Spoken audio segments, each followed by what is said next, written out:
Magandang araw mga bata. Kumusta kayong lahat? Mabuti naman kung ganon. Bago natin sisimulan ang araw na ito, magpasalamat muna tayo sa ating buong may kapal.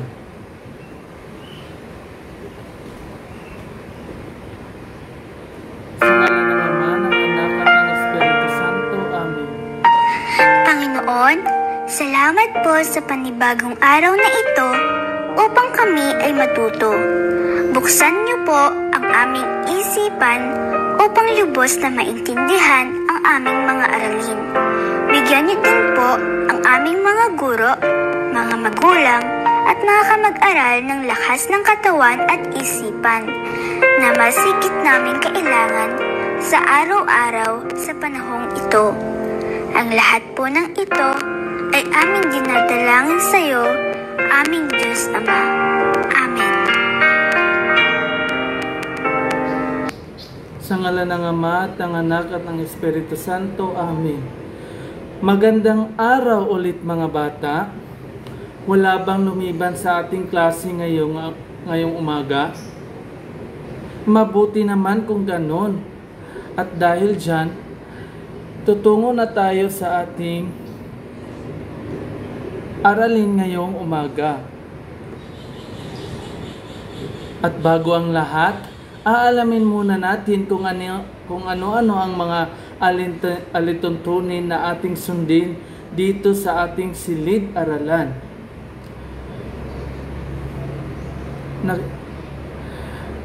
Ang ating mga alituntunin ay say please and thank you. Second, make friends and be kind. Third, always give your best. Fourth, raise your hands to speak. And lastly, think before you act. At bago tayo magsisimula sa ating talakayan ngayong umaga, meron akong inahandang aktibidad para sa inyo. Tingnan ninyo ang tatlong larawan na ito. Ano kaya ang pagkakaiba ng kanilang mga ginagawa? Sino kaya ang may pinakamataas na tungkulin? Geraldine? Tama. Yung isa ay parang mandirigma, yung una. Vincent, ano naman yung pangalawa? Tama. Ang pangalawa ay parang isang tagapaglingkod o isang katulong. At ang pangatlo naman, Charity. Tama. Ito ay nagtatrabaho. Ito ay isang magsasaka. Noon pa man, iba-iba na ang tungkulin ng mga tao sa lipunan.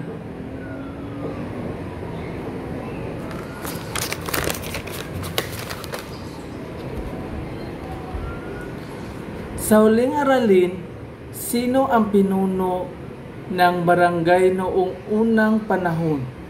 Geraldine? Dato, tama.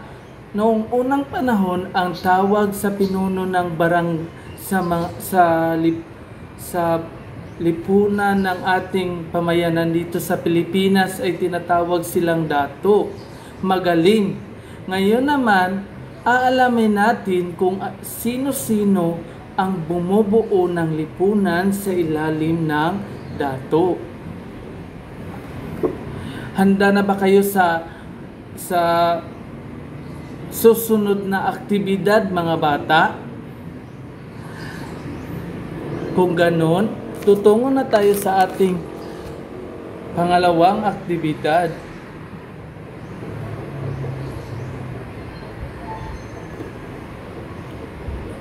Ano ang nakikita nyo sa screen mga bata?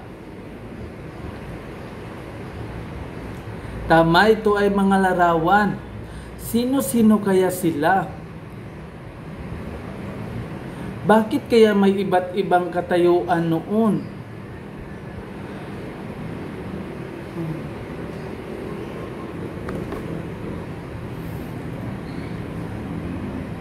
Sino ang makapagsasabi kung ano ang kanyang nakikita sa panguna? Geraldine, tama, parang mayaman yung una. At Vincent, ano ang masasabi mo sa pangalawang larawan? Tama, parang naglilingkod. At Charity, ano naman ang iyong nakikita sa pangatlong larawan? Tama, parang nagtatrabaho yung huli. Ano ang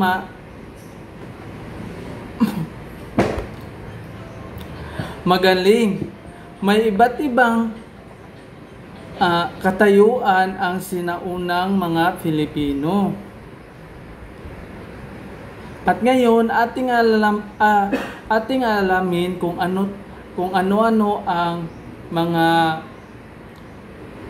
kung ano-ano or kung sino-sino ang bumubuo sa lipunan ng ating pamayanan noong unang panahon. Bago ang lahat, meron muna akong mga katanungan. Bakit kaya may iba't ibang katayuan noon? Geraldine, tama, dahil po sa yaman at tungkulin. Vincent, sino ang maharlika? Tama, mga mandirigma. Base doon sa ating pangunang aktibidad, yung pinakauna ay siya yung mandirigma. Kaya ang maharlika ang pinaka nangungunang antas sa lipunan, kaya siya ay tinatawag na mandirigma. At Charity, sino naman ang mga timawa? Magaling, malayong tao na tumutulong. At yung panghuli naman, Jimari, tama, sila yung naglilingkod sa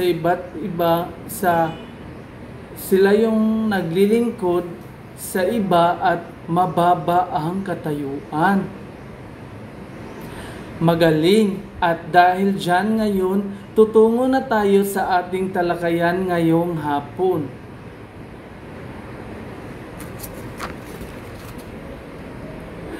Mayroon akong inahanda ditong video at saka manood lang kayo at pagkatapos ay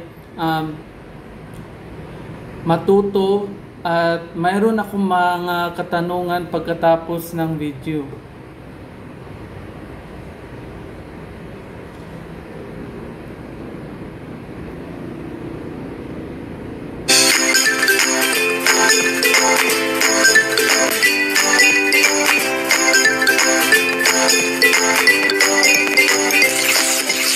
Noong panahon, bago dumating ang mga Espanyol, may sariling paraan ng pamumuhay ang ating mga ninuno.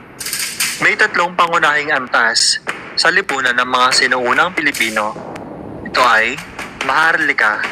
Sila ang mga pinuno o may mataas na katayuan sa lipunan. Kabilang dito ang datu, raha at lakan. Sila ang namumuno sa barangay at tagapagtanggol ng kanilang nasasakupan. Kadalasan, sila ay may malalawak na lupa at maraming aliping tagasunod. Timawa. Ang timawa ay ang mga malalayang tao. Hindi sila aliping nagsisilbi, pero hindi rin sila pinuno.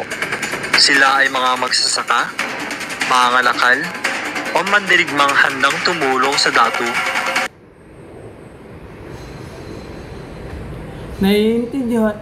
Naiintindihan nyo ba ang nasa video, class? Magaling. At dahil dyan, meron akong mga katanungan na inihanda dito. Ano ang trabaho ng maharlika? Geraldine? Tama, mandirigma. Ano ang ginagawa ng mga timawa naman? Tama, naglilingkod sa dato. At ano naman ang katayuan ng isang alipin? Tama, naglilingkod at maaari silang tubusin. At ngayon, dahil naintindihan nyo na ang tinatalakay natin ngayong hapon na ito, meron na naman akong inihandang aktibidad para mas maunawaan nyo pa ang mga antas ng lipunan noong unang panahon. Ang tawag sa ating aktibidad na ito ay emoji reaction o Who Am I? Panuto, the teacher will read short clues, use the correct emoji reaction to show which social class it belongs.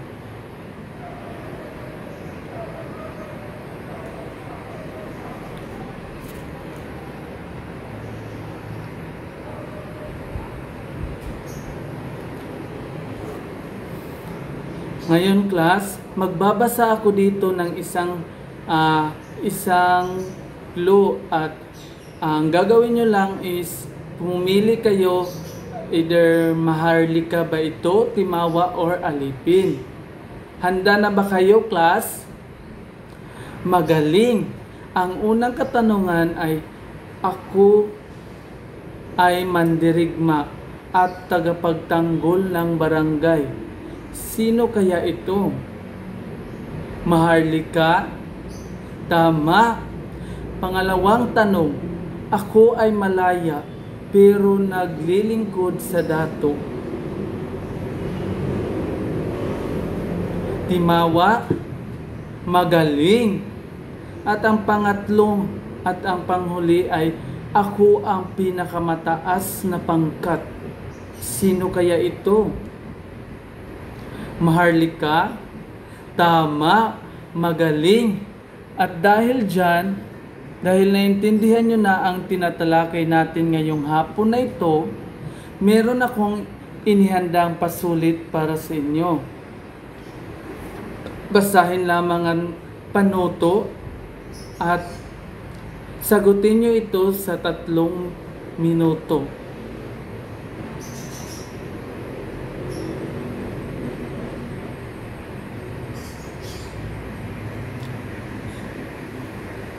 Tapos na ba class?